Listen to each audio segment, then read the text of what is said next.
লাইনে আছি কুপন নেওয়ার জন্য। এখানে অলরেডি ভেতরে এসে একটা সেট আছে, সেখানে এসে আমরা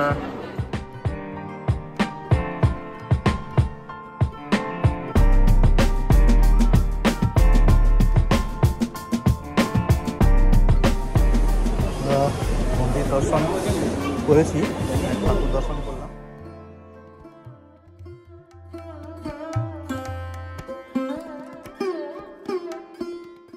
গুড মর্নিং ফ্রেন্ডস, আজকে আমরা এখান থেকে কামাখ্যা টেম্পল যাব। এখান থেকে হোটেল থেকে ডিস্টেন্স হচ্ছে প্রায় 20 কিলোমিটার। তো আমরা প্রায় রেডি, 6:30 বেজে গেছে। অনেক ভোর ভোর যেতে হতো, কিন্তু গাড়িগুলো ঝামেলা করে দিয়েছে। 3টা ইনোভা বলা ছিল, একটা ইনোভা এসছে আর 3টা ডিজায়ার এসছে। এখান থেকে 20 কিলোমিটার ডিস্টেন্স আছে।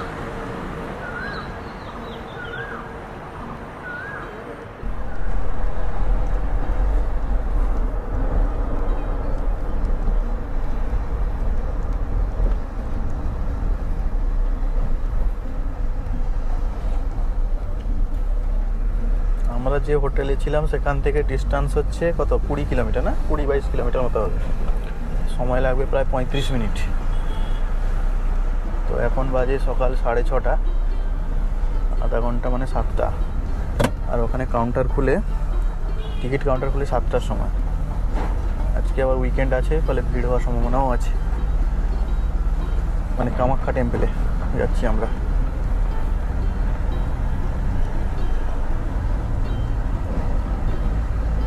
আমরা যেখানে আছি সেটা হচ্ছে গুয়াহাটি মেন টাউনে।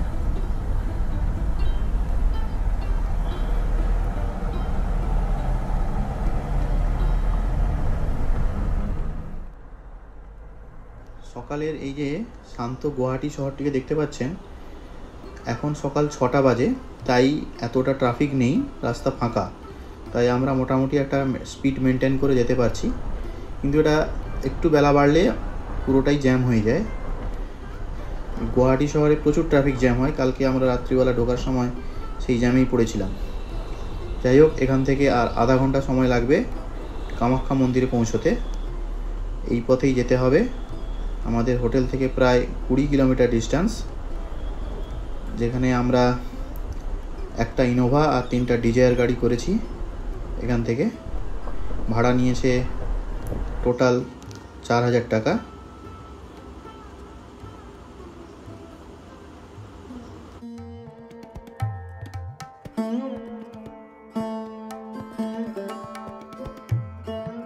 কামাখ্যা মন্দিরে ভিআইপি টিকিট পেতে গেলে আগে থেকে রেজিস্ট্রেশন করা যায়, কিন্তু সেটা 1 সপ্তাহের জন্য 1 সপ্তাহ আগে থেকে হয় তার পোর্টালে।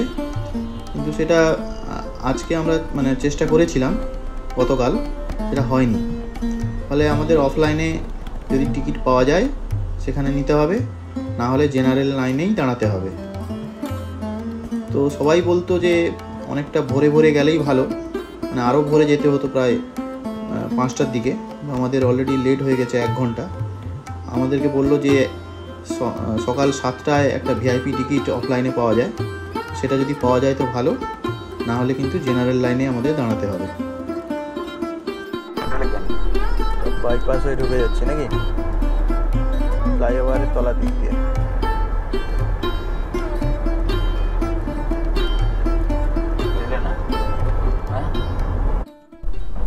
এটা মন্দিরের মূল প্রধান গেট।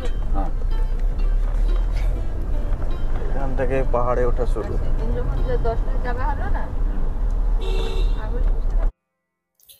এই রাস্তা ধরেই আমাদের যেতে হবে কামাখ্যা মন্দিরের কাছে। এটা সিঙ্গেল ওয়ে, কিন্তু একটু পাহাড়ি রাস্তা, খাড়াই রাস্তা। কারণ কামাখ্যা মন্দিরটি একটা পাহাড়ের উপর অবস্থিত, নীলাচল পাহাড়ের উপরে অবস্থিত। সকালবেলা দেখছি যে খুব বেশি ট্রাফিক নেই এই রাস্তায়, 2-1টা গাড়ি হয়তো যাওয়া আসা করছে। আমরা মনে হয় একটু লেট হয়ে গিয়েছি। দেখতে পাচ্ছেন রাস্তার অবস্থা খুবই ভালো, এবং আকাশটা আজকে মেঘলা রয়েছে। সকালবেলা কয়েক পশলা বৃষ্টি হয়েছে, এখনো কয়েক ফোঁটা ফোঁটা পড়ছে। আর দুপাশে অনেক ঘরবাড়িও রয়েছে, গাছপালাও রয়েছে, ফলে বেশ গ্রিনারি যুক্ত রাস্তা এবং পাহাড়ি রাস্তা, একটু খাড়াই আঁকাবাঁকা রাস্তা।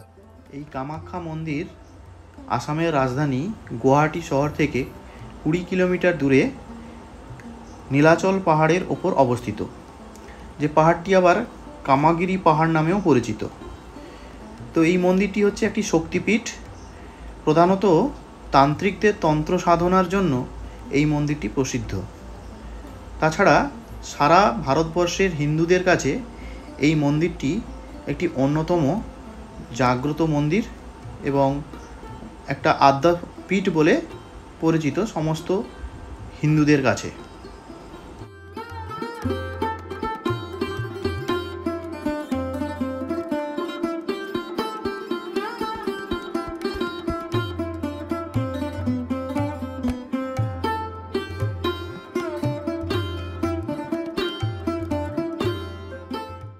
এটা বর্ষা চলে এসেছে এদের।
কিন্তু তা ঘরে দু চারটা জিনিস রয়েছে। আমরা ঢুকে গেছি মন্দিরের মধ্যে। মন্দির এখান থেকে শুরু, এখানে সব অনেক দোকান দেখতে পাচ্ছেন। আমরা এখন কামাখ্যা মন্দিরের সামনে লাইনে আছি কুপন নেওয়ার জন্য। এখানে অলরেডি দুটো আছে, একটা ভিআইপি টিকিট হয় আর একটা নর্মাল টিকিট হয়। আমরা নর্মাল টিকিটের লাইনে দাঁড়িয়ে আছি। ভিআইপি টিকিটের জন্য ভিআইপি লাইনটা এইরকম আবার লাইনে দেখেছো। হ্যাঁ, সে পাশ থেকে আমরা এলাম এই মাঠের মধ্যে। মাঠের মধ্যে আবার এইভাবে ঘুরে ঘুরে বসতে পারবে। হ্যাঁ, বসার জায়গাও আছে।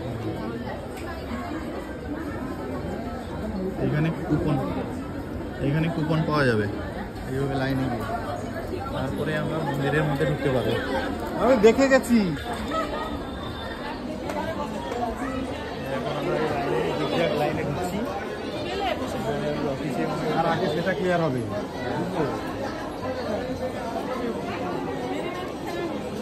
এইভাবে ভেতরে এসে একটা সেট আছে, সেখানে এসে আমরা বসতে পারি, কিছু সময় বসা যাবে। তারপর এখান থেকে কুপন তৈরি হবে। এই যে এইখানে আমরা ওই পাশে আগে লাইন দিয়েছিলাম, ওই প্রাচীরের ওপাশে দিয়ে ঢুকেছি আমরা এই পাশে। ঠিক আছে, প্রায় এখানে 2 ঘন্টা ওয়েট করার পরে এখানে লাইন ছেড়েছে, সেখানে স্ক্যানিং হবে, তারপরে আমরা ঢুকবো। তারপরে আবার কত সময় দাঁড়াতে হবে, আরও 2-3 ঘন্টা দাঁড়াতে হতে পারে।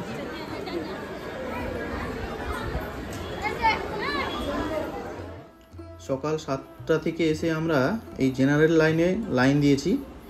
প্রথমে বাইরের দিকে একটা লাইনে দাঁড়িয়েছিলাম, তারপরে একটা শেডের মধ্যে প্রবেশ করলাম, সেখানে প্রায় 4 ঘন্টা মতো ওয়েট করেছি। তারপর সেখানে স্ক্যানিং করিয়ে বায়োমেট্রিক করে একটা টিকিট দিল। তারপরে আমরা ঢুকেছি আর একটা সেটে। এটা মন্দির চত্বরের মধ্যে সেট, 2 নম্বর সেট। তো এখানেও আবার কিছুক্ষণ বসতে হবে, কারণ দেখতে পাচ্ছেন সামনে আবার 1 নম্বর সেট আছে, সেখানে সেই লাইন থেকে না ক্লিয়ার হওয়া পর্যন্ত এখান থেকে ছাড়বে না। তো 2 নম্বর এখানে কিন্তু ওপরে সব সেট দেওয়া আছে এবং ফ্যান বা কুলার এগুলো লাগানো আছে, ফলে দর্শনার্থীদের বা যারা রয়েছে তাদের কোনো অসুবিধা হবে না। এটা 3 নম্বর লাইন হলো না? 3 নম্বর তো 1 2 3 নম্বর লাইনে দাঁড়িয়ে আছে। কামাখ্যা মন্দিরের ভেতরের দিকে পুকুর আছে।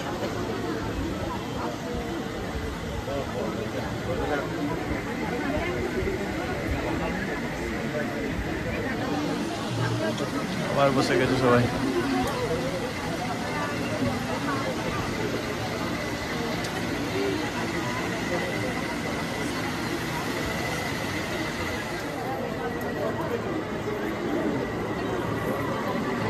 এখনো অনেকটা বাকি আছে, ওই গিয়ে সামনে ওইভাবে উঠে আবার নিচে নামতে হবে।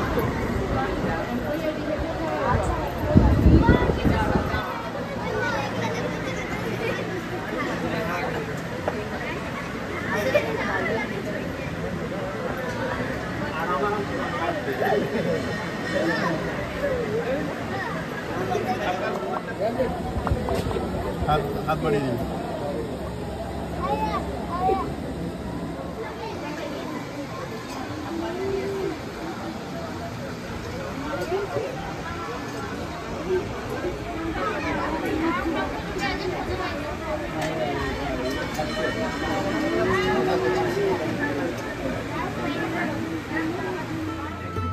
বন্ধুরা, কামাখ্যা মন্দিরে সাধারণ লাইনে দাঁড়িয়ে মানে সারাদিন দাঁড়িয়ে থাকতে হয়। তার একটি অন্যতম কারণ হলো যে এই মন্দিরে প্রচুর ভিআইপিদের আগমন হয়।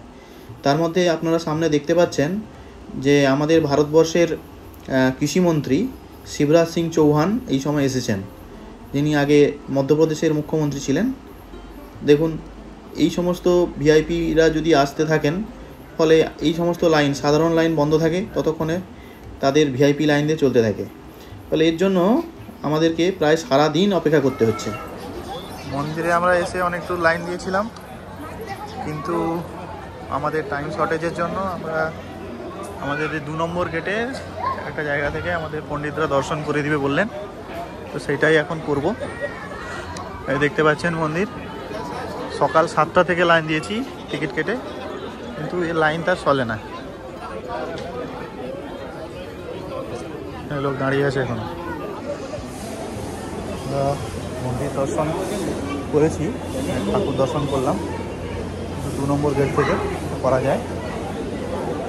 করে ব্রাহ্মণ দেখে দর্শন করেছি। এখনও লাইন দেখুন, অনেকটা বড় লাইন আছে এখানে।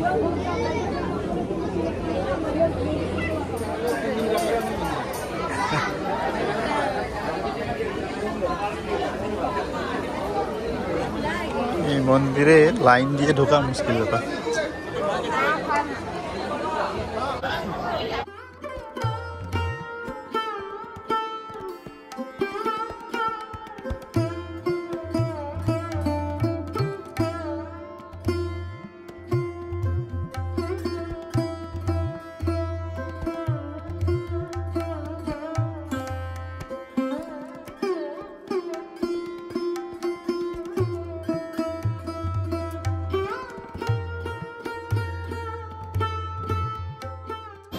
পুজো দেওয়া শেষ করে আমরা একদম বাইরে চলে এসেছি।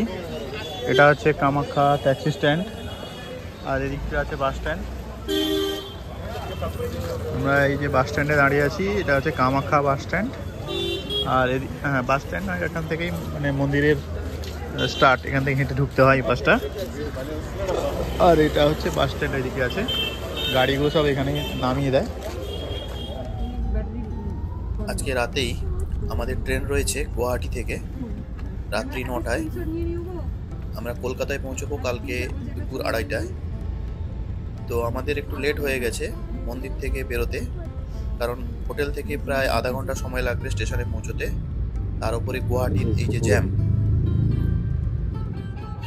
যাই হোক, আমরা এখন রাস্তায়, কিছুক্ষণের মধ্যেই কলকাতা স্টেশনে ঢুকবো।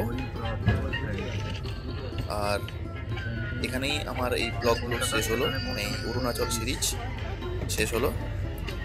তো ভিডিওগুলো যদি ভালো লেগে থাকে আপনারা দেখবেন, অবশ্যই লাইক, শেয়ার, কমেন্ট করবেন।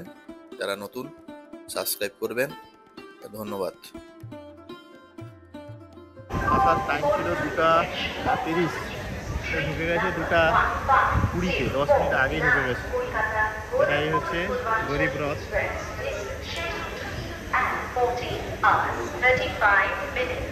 আমরা G1 বগিতেই ছিলাম। number 4.